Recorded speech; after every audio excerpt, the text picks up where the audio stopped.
15ویں شعبان ہے، 15ویں شعبان کی رات، یعنی 14 شعبان کا دن گزار کر جو رات آتی ہے، اس رات کے بارے میں ایک صحیح حدیث ہے۔ نبی کریم سرکار دو جہاں صلی اللہ علیہ وسلم ارشاد فرماتے ہیں، یطلع اللہ تبارک و تعالی الی خلقہ لیلۃ النصف من الشعبان فیغفر لجمیع خلقہ، کہ شعبان کی 15ویں رات لیلۃ النصف من شعبان، اس کے بارے میں روایت میں آتا ہے، یعنی شعبان کی 15ویں رات، اس رات میں اللہ تبارک و تعالی مخلوق کی طرف متوجہ ہوتے ہیں اور مخلوق کی طرف متوجہ ہو کر نظر رحمت پھیرتے ہیں۔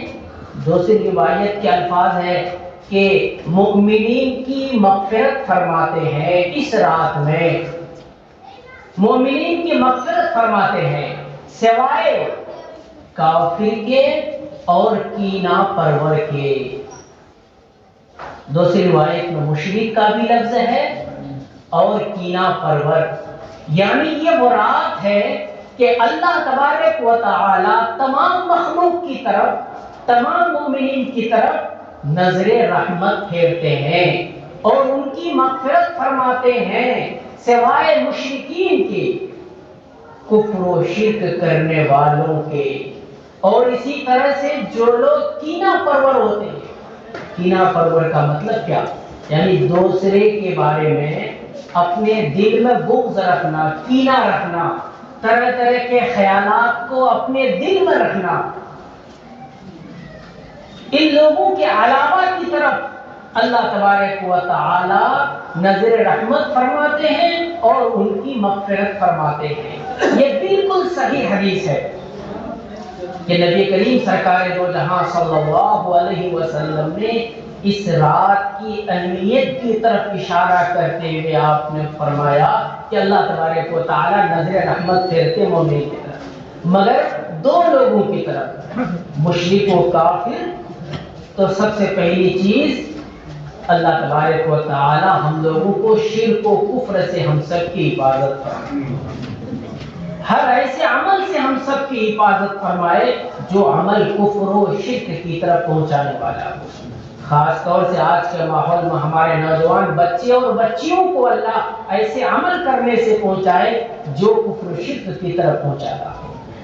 ایک دوسرا عمل کینہ پرور، کینہ ہونا، دوسرے کے بارے میں بغض رکھنا، دوسرے کے بارے میں غلط رائے قائم کرنا، دوسرے کے بارے میں اپنے دل میں تنگی رکھنا کہ آج کے دن 15ویں رات میں جب اللہ تبارک و تعالی سب کی طرف نظر رحمت پھیرتے مگر یہ شخص، اس کا مطلب یہ ہے کہ اگر مومن بھی ہے تو بھی اس کے ساتھ یہی ہوگا۔ اس لیے دوسری روایت میں اس سے بھی زیادہ واضح انداز میں ہے، فرمایا وَيَدَعُوا أَحْلَ الْحِقْدِ بِحِقْدِهِمْ، یعنی جو کینہ پرور ہوتا ہے اللہ ان کو چھوڑ دیتا ہے یہاں تک کہ وہ اپنے کینہ کو چھوڑ دے۔ جب تک وہ اپنے کینہ کو نہیں چھوڑتا اللہ تبارک و تعالی ان کی طرف نہ نظر رحمت پھیرتے ہیں اور نہ ان کی مغفرت فرماتے ہیں۔ اس لیے ہم لوگوں کو اپنے دلوں میں کینہ اور بغض کو ختم کرنا چاہیے۔ تیسری بات جو سمجھ میں آتی ہے احادیث کے مطالعہ کرنے سے کہ اس رات میں جو بھی عبادتیں ہیں دیگر احادیث میں، اس سے یہ سمجھ میں آتا ہے کہ عبادات کے باضابطہ طور پر اہتمام کرنے کی اجازت نہیں ہے۔ اہتمام کا مطلب یہ ہے کہ باضابطہ لوگوں کو بلا رہے ہیں، جمگھٹا کر رہے ہیں، جماعت کر رہے ہیں، اس طرح کی چیز نہیں ہے۔ چھپے انداز میں اپنے گھروں میں اللہ تبارک و تعالیٰ سے جتنی دعائیں مانگنا چاہیں دعائیں مانگیں، جو ذکر و اذکار تسبیح جو بھی کرنا ہو ہم اس کو انجام دیں۔ اور اسی طرح سے ایک چیز اور ہمارے ذہن میں رہنی چاہیے کہ شب برات یہ کوئی تہوار نہیں ہے۔ مسلمانوں کے لیے تہوار صرف عید اور بقرعید ہے، یہ کوئی تہوار کی رات نہیں ہے کہ ہمارے نوجوان موٹر سائیکل کے ذریعے سے دھواں اڑا رہے ہیں، پٹاخے چھوڑ رہے ہیں۔ کل ہمارے غیر مسلم بھائی سے ملاقات ہوئی، وہ کہنے لگے کہ آپ لوگوں کا تہوار آنے والا ہے۔ ہم نے کہا یہ کوئی تہوار نہیں، کہا کہ نہیں، اس میں تو آپ لوگ پٹاخے پھوڑتے ہیں۔ تو ہم لوگ ایسے عمل کرنے سے بچیں کہ وہ دوسروں کے لیے ایک ثبوت بن جائے۔